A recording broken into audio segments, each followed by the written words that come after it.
Okay, hi everyone. This is Ron McKinney with Pointe Photo. Continuing with our Conversations with Dancers series, we today have Jennifer Lauren with us. So thank you for joining us, Jennifer.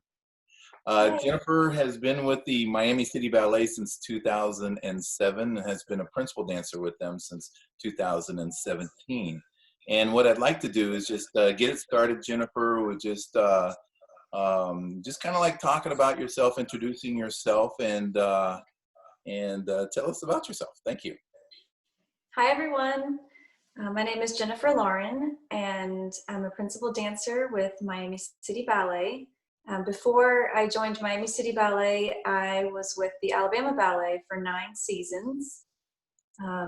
And then I got a job in Miami, and I moved, and with the Alabama Ballet. I grew up with Alabama Ballet pretty much, and so I was a principal for a very long time there, or a principal dancer. We didn't have titles, but I danced there for 9 years, and then just decided that it was time for me to move on, and I got a job with Miami City Ballet, and I went down to Miami and went right back into the corps de ballet, which was kind of a, a weird transition, but I think it was good for me because I had grown up so fast, and I had done so many principal roles when I was so young, and I really hadn't been in the corps that much. So to take a step back and go back into the corps and work with my other dancers, that was a really good thing for me. And I was in the corps de ballet for a few years, and then I was promoted to soloist under the direction of Edward Villela. And then a couple years passed, and then Lourdes Lopez took over the directorship, and then she promoted me to principal soloist and then to principal in 2017. And so I've been dancing professionally for 22 years. I started off in Tuscaloosa, Alabama as a 3-year-old dancing, and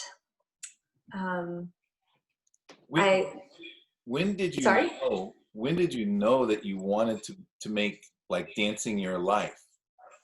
When start. I know as a 3-year-old you don't know that, but at some point in time Right. you probably like started thinking, this is what I want to do. I did. Around 10 years old, we had a teacher in Tuscaloosa, and she randomly, she was a certified teacher for the Royal Academy of Dance, RAD, the school from in London. And so my other dance teacher saw that I had potential, myself and another girl, and she kind of sent us over to this RAD teacher, and that's really when I learned the good, solid, basic techniques of dance, and I fell in love with it. I really love the technical part of ballet, and it just made me feel good. I loved dancing, um, and I think, yeah, around 10 years of age, I just knew that I wanted to dance, and everyone around me kind of said, yeah, okay, that's great. And then before I knew it, I was dancing with the Alabama Ballet when I was 16. So from 10 to 16, I was really focused on ballet specifically, but also, I would do jazz and a little bit of tap, but I wasn't a very good tapper. um, and so yeah, I always call I got the ballet bug. The ballet bug got me, and I never looked back, really. We used to do all these different kind of extracurricular activities, and slowly, one by one, I dropped this and that, and dance just became, it took my whole week. And we would drive back and forth to Birmingham, Alabama, which is a larger city close to us, and that's where the Alabama Ballet is. And so, my mom and other moms would take turns driving us back and forth. And that's kind of how I got my in with the Alabama Ballet. So after I took from the Royal Academy of Dance, I then switched to taking lessons in Tuscaloosa still, but also with the Alabama Ballet. But they didn't have a school at that time. So we were really just taking lessons from the artistic director, Wes Chapman, and the ballet master, Roger Van Fletteren. So that was, I just thought that was amazing. And I just loved it. And I'm so thankful that my family, my parents were able to get us back and forth to Birmingham and also all over Tuscaloosa. When, So when, when you were taking those classes at the Alabama Ballet, how many other dancers were in there with you? it was something called the pre-apprentice ballet program, because I actually started off as an apprentice at the Alabama Ballet when I was 16. So Oh wow! around 14 to 16, it was called the pre-apprentice program. And it was there were about 15 of us, and we were all pretty much the same age.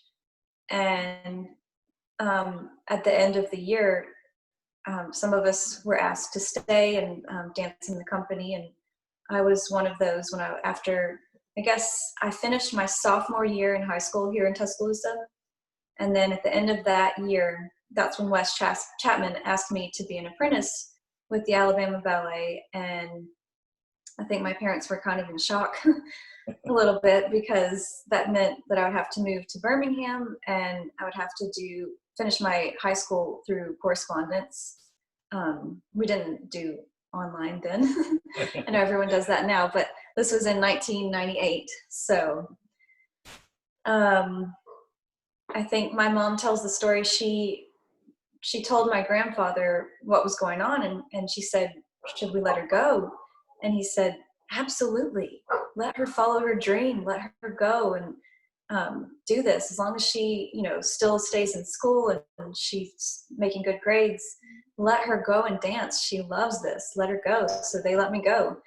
And I never looked back. I don't miss, I'm glad I did my 9th and 10th grade high school years as a normal high schooler. But I don't miss, I know a lot of people didn't have their prom this year, and, I never looked back. I think that whatever you're doing now, or whatever you are capable of doing, you can make yourself happy. And so anyway, I didn't miss my 11th and 12th grade regular high school years, because I was so excited to be in the Alabama Ballet. So when you were asked to join the apprentice program at the Alabama Ballet at 16 years old, what was, you talked about how your mom reacted, but you kind of like how did you react to that? What did that mean to you? Oh, it was everything. That could have been it, and I would have been the happiest dancer in the world. That was my goal, and I was just ecstatic to join the company, because it meant going in and actually being in that professional ballet company as an apprentice. It wasn't like I was going to be in school and dance with the company. No, I took class every day with the company and worked as if I were an official company member. So I count those years as part of my professional career. And then what was it like being 16 years old and dancing with these professional, dancers who, been at it for a while? Did you immediately fit in, or did you have to work at that? Well, maybe not with the older adult people, but there was a good group of us, about 10 of us. We were all the same age, and so basically I went into a world where instead of being in high school where I was the only one that loved ballet, I was now in this apprentice program where everyone around me understood every feeling that I had about ballet, and how passionate I was about, everything having to do with dance, because she did too, and he did too. And it was a great time for me. I found myself dancing with my fellow apprentices. Great. The company members, the adults, were pretty open. I mean, I don't think it was. I've never danced in a company. I've only danced with Alabama Ballet and Miami City Ballet, but both ballet companies have. Everyone has been welcoming, and there hasn't really been any kind of disrespect towards younger people. I never really felt unwanted. So it was, I mean, it was the most fun I'd ever had. It was like I found my thing. I found my spot where I fit in and belong. So. Yeah, that's awesome. I want to let everyone know who's on here with us that if you want to ask any questions, you can put it in the chat. Don't put it in the Q&A because I'm not really following the Q&A, but just go ahead and put the chat in. And as you do a chat, be sure to, right now the default is that you're just sending it to the panelists, and be sure you change it so it says all panelists and attendees so everybody can see anything that you put down there.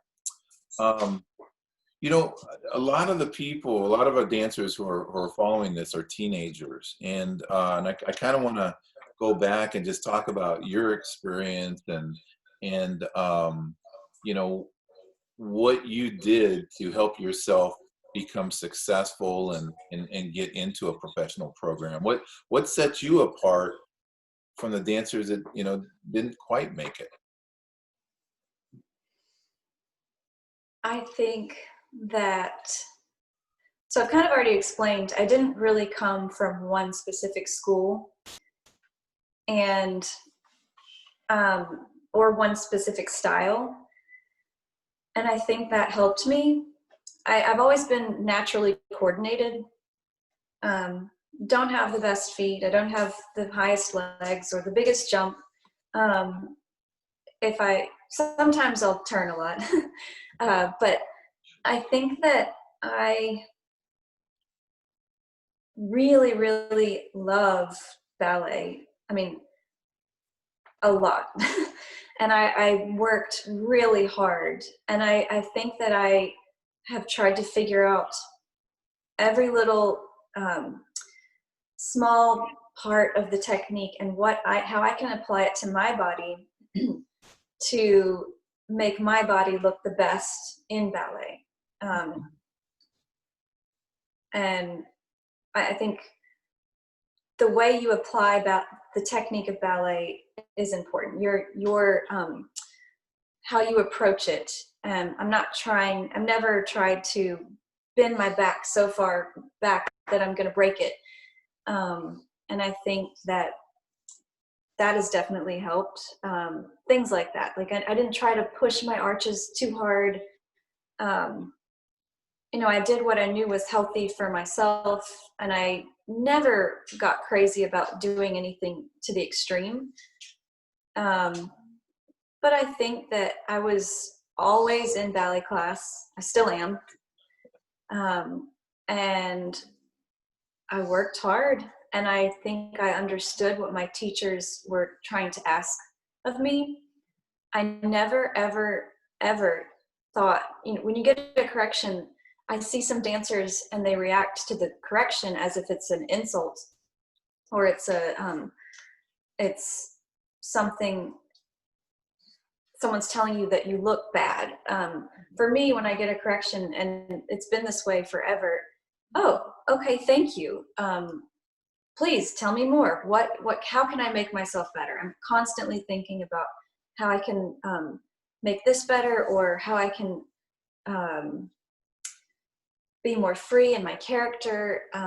But input, whether it's a correction, whether it's constructive criticism, or sometimes it's just been downright rude, it's always to help you.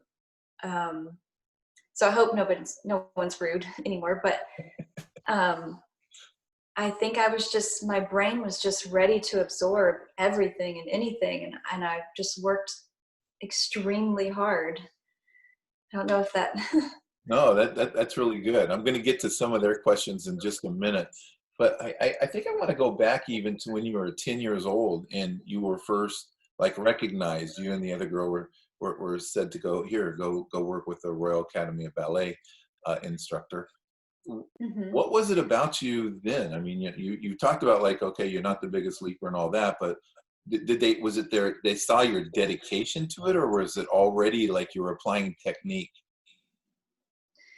The they used to call me a little peanut, and also the Tasmanian devil, because I had so much force and I would just turn a lot, and I was really little, and I think that I just never really um, cared what people thought of me, and I had a good structure. Like I said, my body is not extreme, so when I did put my pointe shoes on, it kind of just worked. I didn't struggle because I don't have weak ankles.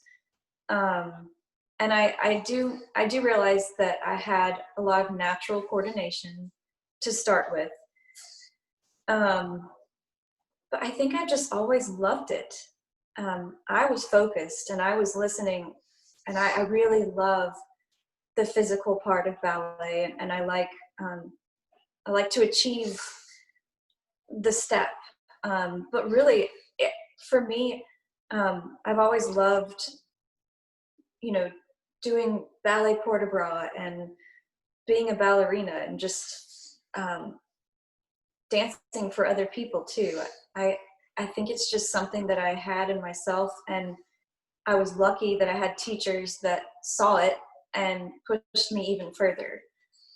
So I've always had a great support system, and I think that's helped with my confidence level. I definitely think that confidence is key for dancing.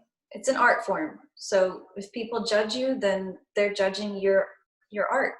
I mean, there's no right or wrong. So I think to be confident and what you're doing is right is the most important. And I think starting from a young age to where I am now, that has helped being confident. My parents were extremely supportive, and all of my teachers were, very encouraging. Right. And that's so important. And you Hmm. see that not everyone has that confidence. I mean, and we're talking about teenagers here and they're Yeah. just learning, ballet and taking critique oftentimes, especially if you don't have the confidence, is difficult. So what can teenage dancers do to really work on their confidence? Is that something that's just like you feel like you were born with, or how did you develop that? Um, I think when you're surrounded by people that love you and that support you, that builds your confidence just in general in life. And so if you're around some kids or people that you think you really kind of know that you shouldn't be hanging out with these kids, or this person's not very nice to you. So I I would say surround yourself with people that you want to be like. And most of us want to be good and supportive of our friends. And if you have a teacher that's kind of strict, like I said, don't take it personally. They want to make you the best that they can, um, as long as they are within the guidelines of being a good teacher. um, I think that you have to just believe in yourself and know that what you're doing is beautiful. And I sometimes we might you might get to the point where you realize that dancing is not for you. And if it isn't, it's okay. And I don't know. I think you just have to be true to who you are and just dance, and don't worry about what people think, and just try hard and try your best. And if you keep doing that, you will succeed and you will grow and you will get better. Yeah, that's great. So I'm going to be getting to everyone's questions in just a moment. You can still post the questions, and when you do, be sure you do it to all panelists and attendees so everyone can see it. But I want to go now from your experience at the Alabama Ballet and talk about, okay, you wanted to take the next step up, and you talked about it a little bit before, but I want you to really like talk about that process and what did it really take. And I presume you auditioned for Miami City Ballet, and just kind of talk about that whole experience and what really led to even that decision to want to make that next step up. It's a good story. um, so I had auditioned. I actually sent a VHS tape, and then after that, we started making DVDs. This was before YouTube was a big thing. I used to, starting pretty early. I mean, I was with the Alabama Ballet for 9 years, but I made like a compilation audition reel, and I used to send it out to a few ballet companies, and I would always get a letter saying thank you, but no thank you, for about 6 years. And and Miami City Ballet was always tops on my list because I never, I wanted to be in either ABT or Boston Ballet or Miami City Ballet. And actually, I had a bunch of private auditions for ABT, and because that's where my director and my ballet master had worked with, who they had worked with in their career. And so I was always like, oh, I've got to be an ABT, I've got to be an ABT. And that did not happen. After many auditions, going to New York and taking company class with them. And I think that was a blessing in disguise. But anyway, so I would also send my info and videos to Miami City Ballet. And in 2004, I got a call from Edward Villela, and he invited me to come and audition in person in Miami. So I got really excited, and my parents said that they would drive me down to Miami. So we hopped in the car and made like a little family trip out of it. We had the best time, and I took class and nothing happened. And it was awful. It was a terrible class for me. Because I wasn't really used to the Balanchine class style. We had done Balanchine, we had danced Balanchine in the Alabama Ballet, but I wasn't quite in the know. I never went to SAB, so I didn't really understand the Balanchine class. And Edward Villela's class is very specific and very syncopated. And so I was terrible. It was hard to follow. And so nothing happened from that. We made a good vacation, and then we went home. So then I danced a few more years with the Alabama Ballet, continuing to send my information to multiple ballet companies.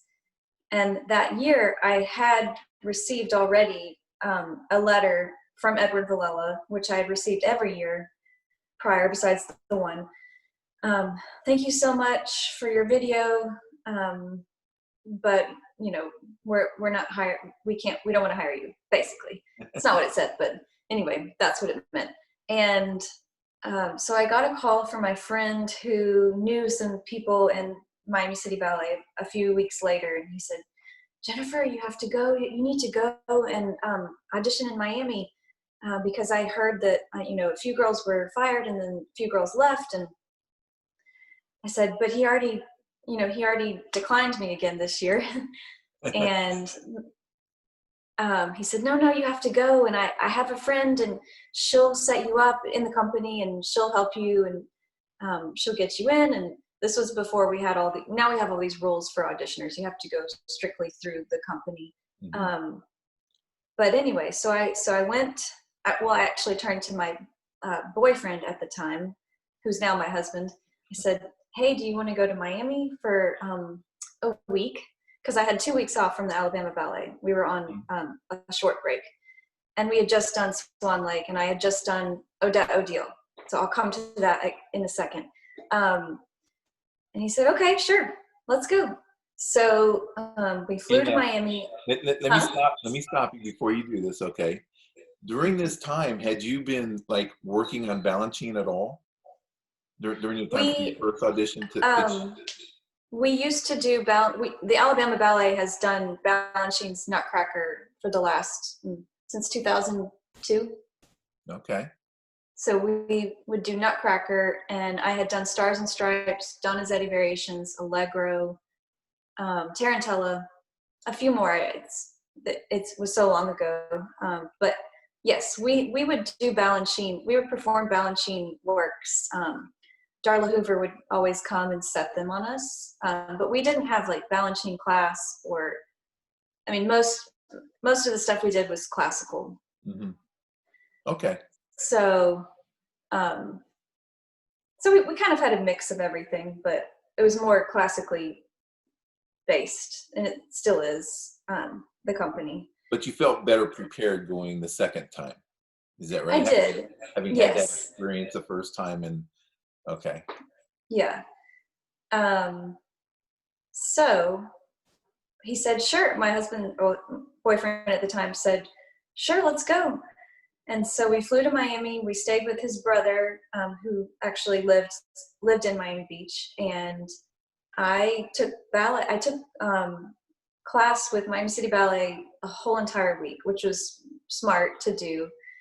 And the first day that I took class, I don't think he noticed me that well, really. But after every class that he taught, he would always have the men do Alcicon turns and the ladies do fouettes. And I had just done Odette Odile, so I had been doing 32 fouettes, practicing really hard to do those 32 fouettes for the show. And so I was like ready to fouette. And I noticed that the girls were only doing 16. I was like, oh, okay, 16 is like a breeze right now because I've been doing 32. So he turned away. I went to go and he turned away, and I pulled in for my 16 fouettes, and I pulled in for quite a few pirouettes. I can't remember the exact number, but it was like 6 or 7. And the company members in the class started clapping for me. And he turned around because he had his coffee, and he turned around and he was like, do it again. so the pianist played the music again, and I did 16 fouettes again and pulled in for like 4 pirouettes. And so I think that's when he started to kind of be like, oh, I'm going to pay attention to this girl. And by the end of the week, I had a contract. So. Wow, that is such a cool story. Yeah, I mean, like I said, the company has always been incredibly warm, and everyone kind of says that we're like a family. And I wasn't even part of the family yet, and they were clapping for me. So. Even before you started the process, what was it like talking to your artistic director and ballet master at Alabama Ballet about what your goals were? Or was that kind of like an assumption that they would always have that you would go on to another dance company? We never talked about it, but I think that, Wes was the one that was organizing me, my auditions in ABT. Mm-hmm. So he always saw that potential in me, and they've wanted the best for me forever. And they're the ones that, Wes and Roger are the ones that kind of, really got a hold of me and taught me how to be an artist and a performer. And I wouldn't be here at all without them, definitely. And they wanted me to do whatever I wanted to do. And actually, when I told them that I was going to leave the company and I got a job with Miami City Ballet, they were extremely excited for me. That's awesome. And I was afraid to tell them, but they were so happy for me. Because that means a lot for them too, So. Yeah.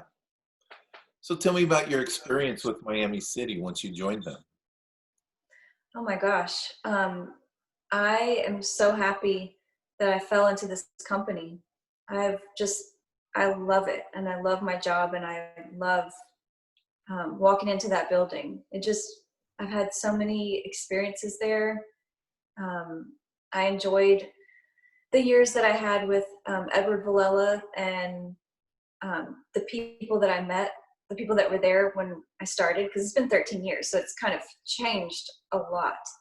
I made more best friends because I had a huge load of best friends in Alabama, and I made a lot more friends in Miami, and I every year it surprises me, and I've done something new pretty much every year.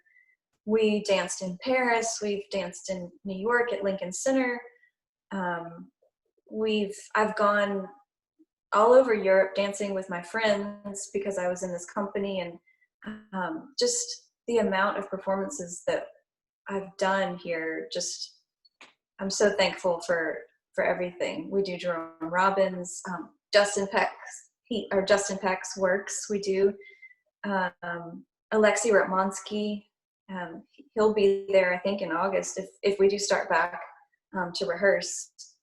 So, and then when Lourdes came, she really took the time to work with me, and I've really enjoyed her being there. And I think, you think you can't push anymore, and then somebody comes along and they say, "Oh yes, you can. I see it." And you really don't think you can, but then you do, and it just amazes you. So I've learned that from her, that you know we keep growing and learning all the time as long as you're open to it. But I've had a fun time, and I don't really want to stop anytime soon either. They might have to take the hook off and pull me off stage. That's awesome. Tell me about like either like a favorite performance that you've had, you know, something that was really challenging for you maybe, and as you went through your development, because you went through the whole process there at Hmm. Miami City, where you started at Corps de Ballet and worked your all the way up to principal. So, was there a moment that you really, was a pivotal moment for you? I mean, I remember my first season in the Corps, and I did Balanchine square dance, which is extremely hard. Um, and I remember finishing and almost like tearing up because I was so happy. And I was not the principal; I was in the Corps, and it was the most fulfilling season. And I realized now, looking back, I never was upset because I reversed my career. I went from being the center to being the core Hmm. at 25.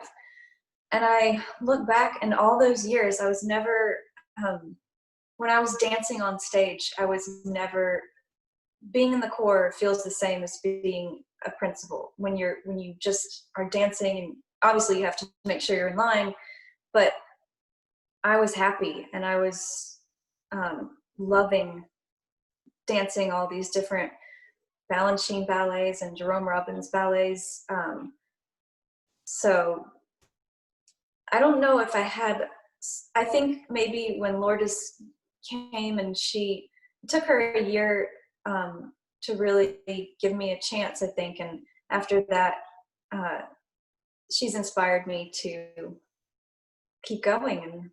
And I think the year that I was promoted, my first season as a principal dancer, I did Theme and Variations, George Balanchine's Theme and Variations with Clever Rebello. And that was, I just never imagined that I would ever do that. And it's basically just this beautiful classic Balanchine ballet technique. The music is by Tchaikovsky, and it's just beautiful. And it's just the ultimate ballet performance. And I think that was a a moment that I'll never forget. Um, but also, I bring up clever, you know, my coworkers, the people that I get to dance with, my partners are just incredible. I feel like I'm really lucky to dance with all these great guys. um, Also, my partner's in Alabama too. I think I've been a pretty lucky dancer. That's awesome. You know, on the poster behind us, you know, we are a dance photography organization, and so obviously that poster from behind you is from a dance photography shoot for marketing for Miami City. You know, you've obviously participated in these. What do you like about doing photo shoots? That you get to participate in them for one. You're the one being photographed. I won't lie. But also, it's a chance to create a moment in time and capture that. I also like the fact that I just trust the photographer and whoever's styling the shoot.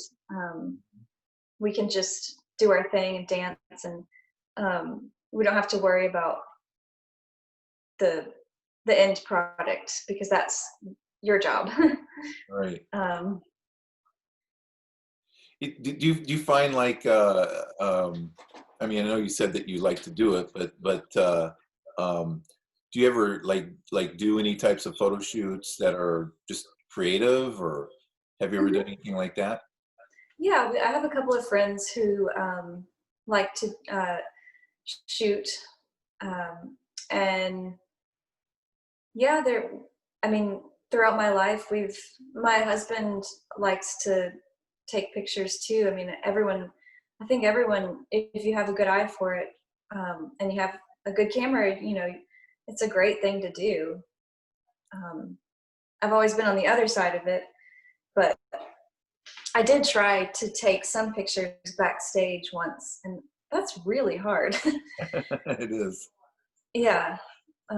If you don't know how to work a camera, because my friend used to do that, and she used to take all these pictures of me, and I loved it. And so I was trying to pay her back and take some pictures of her, but Hmm. with the lights, you know, the light booms shooting right, usually right side by side, or into the side of the stage, it's really hard to work the camera. I know you probably know how to do it because you know how to work the camera.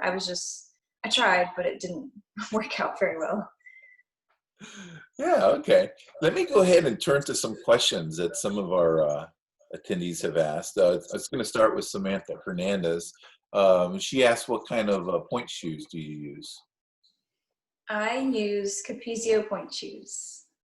I wear the Glisse 102s. I'm not sure if they make them in stock anymore, but mine are special order.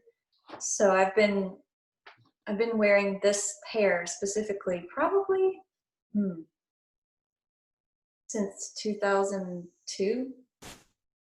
Oh, wow. So That's yeah, a long time to I stay tried. warm.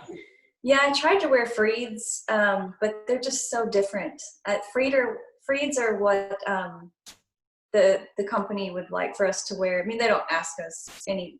No one requires us to wear any type of shoe, but I think Freeds are the most desired um, brand of point shoe for the Balanchine world. And I tried, but the something about the bottom part of the toe, it's rounded, and Capezios are very flat, and so that's. I mean, it's like trying to learn a different language. Mhm. Once you've learned how to dance in your point shoes, it's hard to change. So, How many shoes do you normally go through in a year? um, 80 to 100. It just depends on what we're doing. Right. Um, you know, sometimes we're doing a piece that requires flat shoes because we do a lot of Paul Taylor stuff as well, the modern stuff. So it just depends. You know, if I'm doing theme and variations, I wear a new pair every day. It's very hot in Miami. So hot and humid. Okay.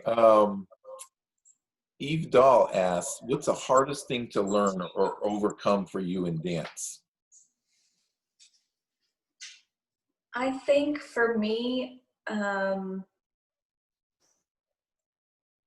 learn and overcome that you are not going to be everything. You're not going to be um, in every ballet. Um, there's going to be more disappointments than there are achievements. And what I realized after 22 years of professional dance is to focus on the good things and don't worry about what you don't have. And appreciate your body for what you do have. And I don't just mean physically what you don't have. I mean also not getting that role or not being cast in this, or maybe even if it's one day where the teacher doesn't acknowledge you at all. I think those things you just have to let go and focus on the good things that you do have. And sometimes, I'll look in the mirror and some days you just break down and you say, gosh, I wish that if my feet were just this much better. But then I look at my feet and I say, these feet have gotten me for 22 years where I am now.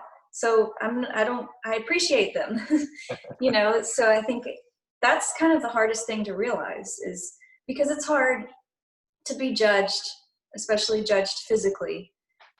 Nobody's perfect. Everybody has something wrong, whether it's your pinky finger or your foot or your head or your legs, or I think just really appreciate what you have and use that. And like I said, the confidence, just try to keep that confidence level up.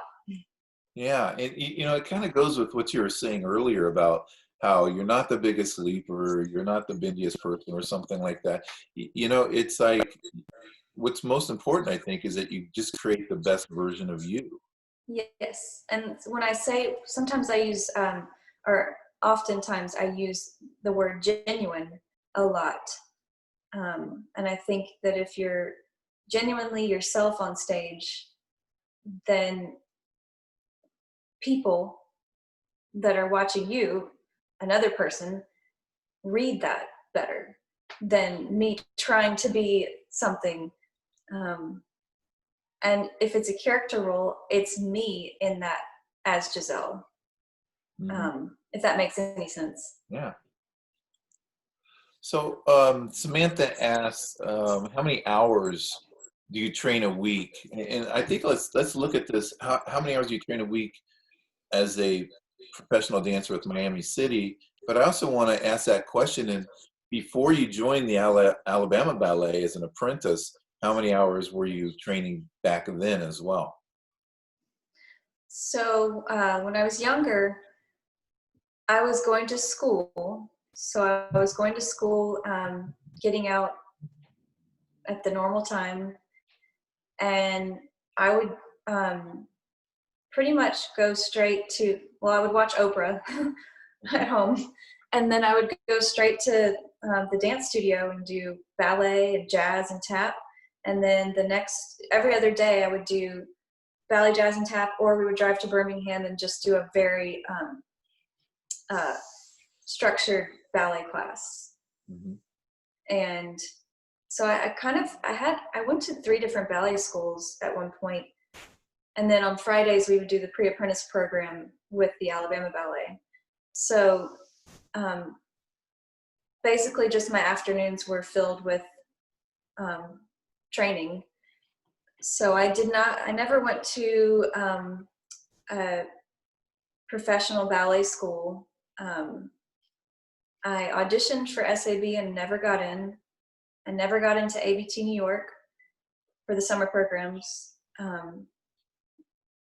We had ABT here in Tuscaloosa, and so they always put me there. But I still applied for the New York one, but never got it.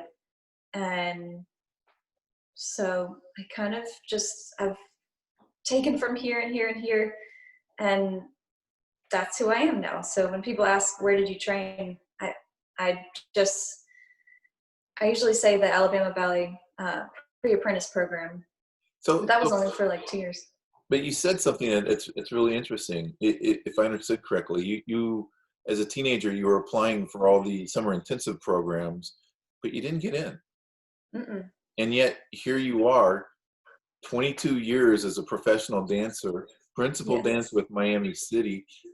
To me, if I'm a teenage dancer and I applied for a summer intensive program and I didn't get in, I'm so let down. But to hear that has to be really inspiring. That doesn't mean that you have to give up. Right. Well, I danced in other places. I went to the ABT summer program intensive here, actually in Tuscaloosa, Alabama. Hmm. And I did a summer program in South Carolina because we knew some teachers that were teaching there. You know, I went where I could. I went to an Atlanta ballet program.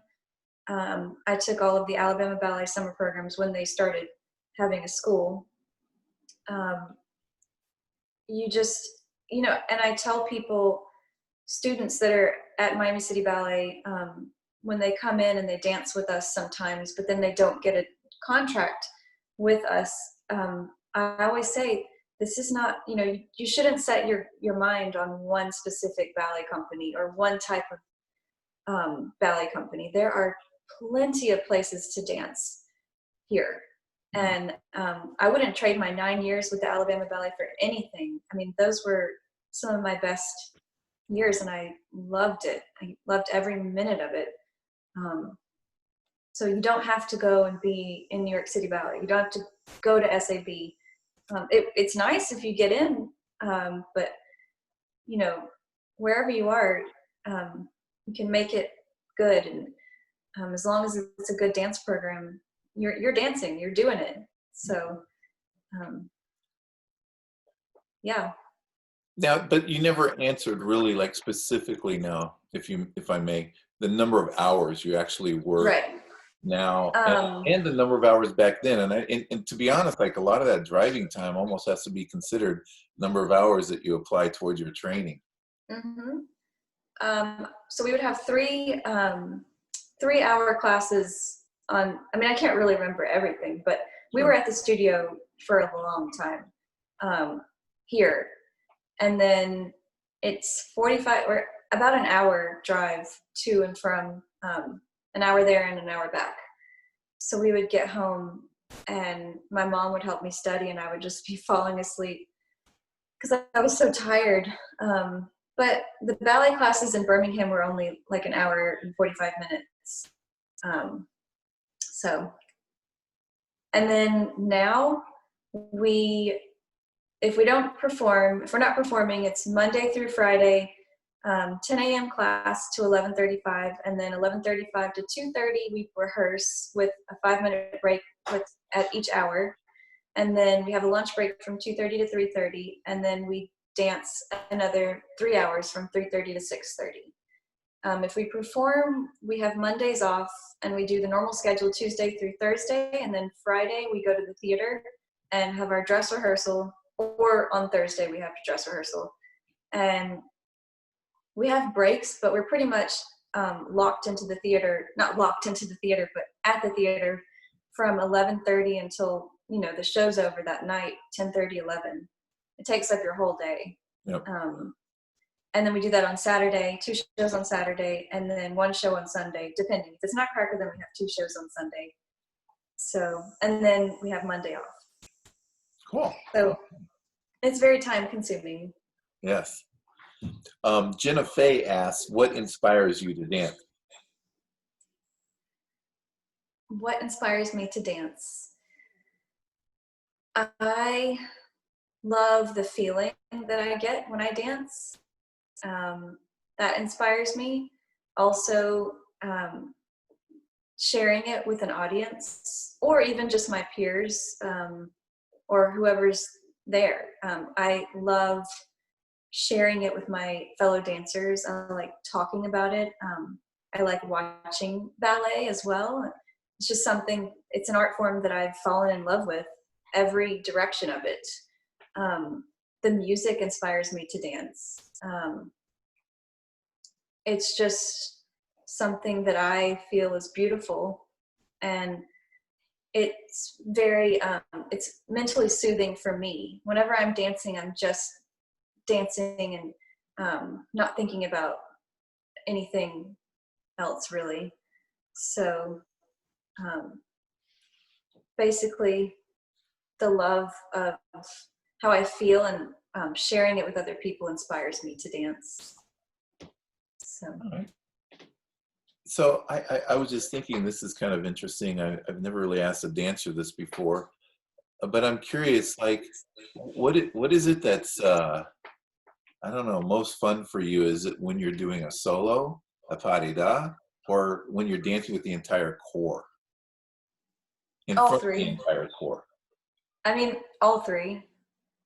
It is kind of amazing to have to dance, to do a pas de deux with a guy, because you're doing, imagine that you are doing the regular dance steps that you do by yourself, but you have someone to hold you up a little bit longer, or someone to lift you up in the air as if you can fly, or someone to turn you, you know, over and over again. And it enhances what we do by ourselves, and that's amazing to dance with a partner. So, but all three, I mean, at the end of Balanchine's Theme and Variations, at the very end, it's with the corps. It's we're all doing the same step, and we're all exhausted, and it's so hard, but the music is just beautiful, and it keeps you going, and we're all together. It's just amazing. So. Tell me about how you feel about the idea of you being an athlete as a dancer. Oh yeah, for sure. I think one thing that's kept me going is stamina, and the mental stamina. I think I'm good at. Actually, I know I'm good at keeping myself going. I don't give up. Mm-hmm. So I know it kind of sounds crazy, but I don't give up. Whenever I feel that, you know, I can't really breathe anymore, or I feel like my feet are just on fire, and I think part of the passion that I have with ballet is the push, the athletic push, to achieve something, to achieve a goal. And as long as you're healthy, as long as you know that it's just a fatigue, that, you know, you're exhausted because you're doing some cardio ballet, it's fine to push as long as you're not hurting. So I think I call it mental stamina, because it is physical stamina, but if you just, you know, keep going in your mind, you can push more than you think. So. I have another question from Yvonne, and she's basically asking, how hard is it to remember the names of certain moves since they're all in French? And I think she's really relating back to when you first started dance, and you know, and these names of these moves were all new to you. So, you know, how did you learn them? What were your tricks? You know, I think just experience. It is hard to remember all of them. I mean, you know, I don't think any of us know every single meaning of every single term off, you know, right off the bat. But like I said, I didn't really come from a specific ballet school except for the RAD, and it's been so long. So you do forget a little bit, because in a professional company, it's not a school. So for 22 years, I've been taking ballet class from teachers, but they're not trying to teach me terminology. So I think you do learn that more in school. And for me, I still discover things every day with different people. So I think if you really, really want to study the terminology, you've got to open that book and really study. Yep. That makes sense. So this summer, you are you're actually at home in Alabama, and Hmm. you are offering some classes to people through Zoom classes. Is that it? Can you tell us a little bit about that? Yeah, so I've been teaching private lessons on Zoom, and that's kept me pretty busy. Um, but if anyone's if anyone is interested, I'm available. I think I have it on my Instagram. If you're interested, you can shoot me a message, and I will just let me know you're from this discussion. But yeah, I've been offering private lessons. They're depending on how old you are. You know, uh, usually we do an hour. Sometimes I've done 30 minutes, but most of the time it's an hour. So, but I try to keep it fun. Everyone's trying to look for things to do, but it's a good way to get a good one-on-one personal uh, private lesson to work on technique and things and whatever else. So, So we only have a couple minutes left, and I just wanted to give you a chance to just to talk to everyone and see if you have any message you'd like to share with everyone as we're going through a little bit of a different time right now. mhm. um, I think staying positive and um, keeping your confidence level up and trying to support everyone. If you see someone in need, um, give them a hand. If you think that you might need to text a friend to see how they're doing, text them. Um, Also, don't forget, wherever we are, we can't. We're restricted with what we can do right now, but we can always dance, whether it's in our living rooms or, I put a piece of Marley down and moved our dining room table. Um, and it doesn't have to be a large space, but we can all dance and move and feel good and keep our bodies moving, keep our minds going. I would say wake up in the morning and get a good routine going. I'm sure all of you have that now. But really just be kind still. I know it's kind of being cooped up isn't the easiest thing to do. And I think things are starting to open up a little bit, but I would also just, like I said, just be kind to everyone and um, uh, keep dancing. Very good. Well, you certainly have been kind to us for giving us your time here today, and we really appreciate it, Jennifer. Well, thank you for having me, and I'm glad I can share a little bit of myself and my story.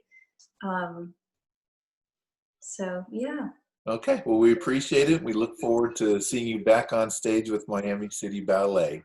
So thank you very much, and we'll catch you next thank you time. for joining. Yeah, Okay, goodbye. bye.